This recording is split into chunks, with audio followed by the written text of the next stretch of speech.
Alright, so we're here at Cric Coffee. We wanted to interview some random people so we can try and get an answer to how important is fitting in or standing out to the human condition. How important is fitting in or standing out in the human condition? You said it's not important. It's not important. Then why do you say? Do you just think? I just think it's not important. You are who you are, you know. Okay, yeah, I understand. Do you have a point of view or anything? Same point. Exactly. Yeah. Right. So, how important do you find it is for someone to fit in or stand out in society? I feel like you need to fit in a little bit, just so you can communicate with others, but you also need to be yourself, and you shouldn't be real, and you should be willing to be yourself to stand out. We went on a little adventure down the railroad, so down the road here, and we asked another person to try and get another answer to our question. So, how important do you find it is for someone to fit in or stand out in society? Well, it would make them unique. It would give them the confidence, show their leadership. Definitely would be a good teaching stone for other people, maybe children for them in the long run, things like that. Okay, thank you very much for your answer. Now we've asked a couple of family members what their opinion is on how important is fitting in and standing out to the human condition. Alright, so Amanda, how important is fitting in or standing out on the human condition? In my opinion, I think it's important to fit in if you have a feeling of like being left out in a group, like someone who doesn't feel like they conform to like society, like they look to conform to society. And then when the opposite happens, like when people don't like conforming to society, then they have this urge to stand out. So, and then in sports you see people wanting to stand out because of like their talents, and people who normally have a talent want to stand out, and then people who are the norm normally conform whether they want to or not. And so you can see it from either angle, but they're both two different groups of people. So in general, you just think it is important to fit in or stand out for humans? I think it's important for humans to realize what standing out and fitting in means. Like, it means different things for different people, and if you look at it from one perspective, it could be connotated with good, and then it could be connotated with bad results. Like, you could fit in a society where people are doing bad things, and that would be bad. But if you're fitting into a good group of kids, then that's good. So I think you have to have a little bit of both, and you have to find your own self-balance. All right, thank you. So, Izzy, do you think it's important for someone to fit in or stand out? I think it is important to stand out because it can show your unique ability. I think that everyone should stand out because no two people are alike. Next, we asked each other about the importance of fitting in or standing out within the human condition. Jacob, how important is fitting in or standing out to the human condition? I find it really important that someone stands out, shows their individuality, and, everyone's unique, everyone's different. But, when you fit in, you're trying to conform to some group, you're trying to be a part of it, but really, you're losing your individuality. How important is fitting in or standing out? I believe it is very important to either fit in or stand out because people strive to stand out just to fit in with a higher class of citizens in their life, because people, they try to be with people who they think are cooler or looked up upon in society. But so people try to stand out to fit in with these higher class citizens. Trevor, how important is fitting in or standing out to the human condition? I think it's very important to stand out in the human condition because the people that stand out are the people that change the world. How important is fitting in or standing out to the human condition? I believe fitting in or standing out to the human condition is extremely important. So now that we've heard from some of our family members and some random people that we've met out in town, we're going to deeper explain our own opinions on the issue. Go. Even down at a molecular level, people stand out. The probability that your DNA genome is going to look like someone else's is astronomical.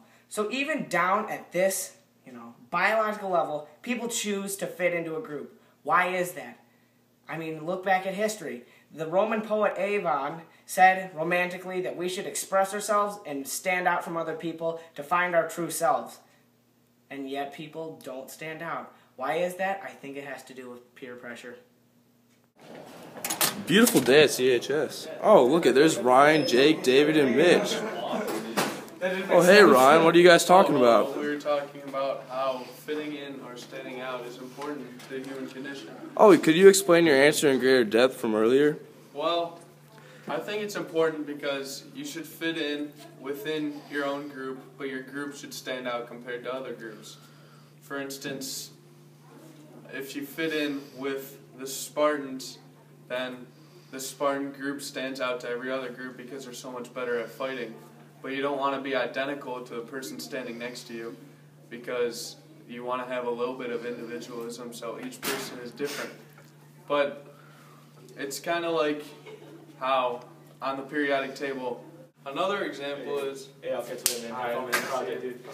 See you guys later. Bye, Mitch. So what I was saying is, another example is there are outliers in statistics, and within those outliers, they don't fit in with a certain statistical group. But it's kind of like how on the periodic table, there's a bunch of different groups, but within every group, there's difference within how big the atom is, but yet all the atoms look similar on the outside. So if you took a noble gas and looked at it, it would have the same valence electrons as the element above it, but the element to the left of it would be different compared to the noble gases.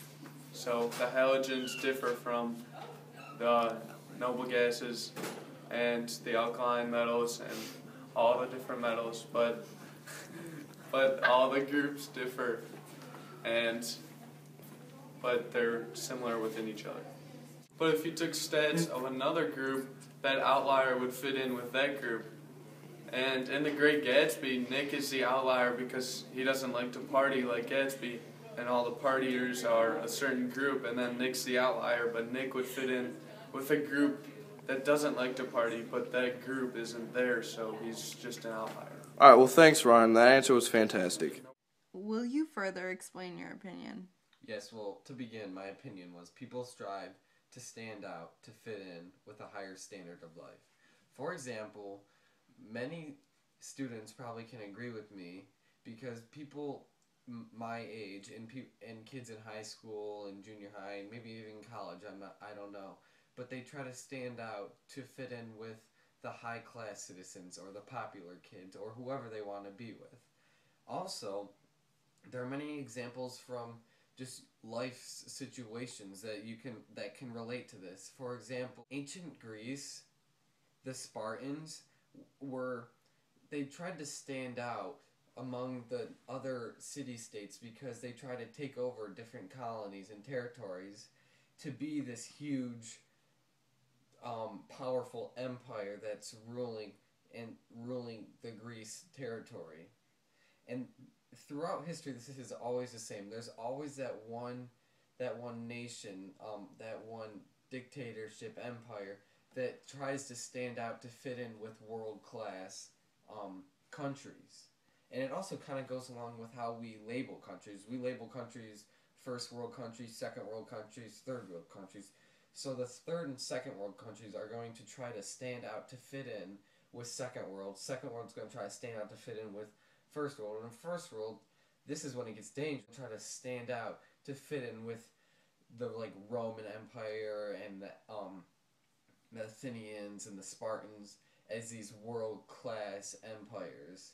It's also, and why I said dangerous is because Nazi Germany, Hitler wanted so bad to stand out and be the conqueror of the world and rule the world that it was dangerous, and he began killing many people to try to gain this goal of his.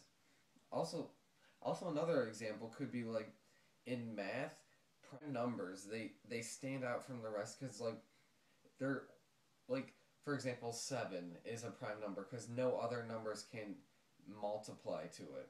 It's kind of weird because you have these numbers that just fit in, like 2, 4, 6, 8 odd or even numbers, and they just kind of all fit in. But then you have these few prime numbers, 1, 5, 7, so on, whatever. But like 17, that like they just kind of stand out from the rest. Also in science, what I believe is when it comes to like the periodic table, the noble gases are like these high class first world countries, so to speak, and all these other elements, as you go farther to the left on the periodic table, they want to be like the noble gases. And how you can like pretend a noble gas is the United States of America, and then like if you go to the other side of the table with like hydrogen and what are some elements, I don't know, some elements that are on the left side of the periodic table, you could relate those to some small world countries like the Bahamas or something like that, or Dominican Republic. These small elements are going to try to work their way up, stand out to fit in with the noble gases. And also, you can kind of notice that in The Great Gatsby and poetry. I would like to focus on poetry because this is what I'm working on in ALA right now. And poetry, many poets, they stand out in, if you look at their biographies, they stand out in society. They're usually not normal people. And they use literature to stand out from the rest and be looked up upon. Because many of these poets, maybe they weren't the most popular kids in the school, maybe they got kicked out of college, they didn't have good education, so on, so what. But they use literature to stand out from the rest. Alright, so we've heard answers from some random people at Caribou Coffee, one random person at Rio Raps. We've talked to some family members. And by now you've heard Ryan, David, and Jake's explanations. So my take on the subject is I think it's very important for people to stand out. The people that change the world, or the people that challenge the status quo, are, for example, looking at the first real emperor of Rome, Augustus. He challenged the status quo and stood out from the other Roman leaders, not necessarily emperors. You know, he tried to change the way the Senate operated, which is very different, and changed the impact that Rome had on the world and the way Rome governed itself for the rest of the entire Roman Empire. Another great human being that is long gone that changed the status quo, the normal for the world, is Shakespeare. I mean, the way he wrote and the style he used and the times that he used it were very, very different. I mean, without Shakespeare, there's a lot. Our literature that we use today would be very different, I think, at least. So by him standing out from the average writers or the monks or whatever was going on during his time period, he stood out. And finally, I think we look no further than Sir Isaac Newton, who drastically changed how humans perceive the world with his 3 Newton's laws.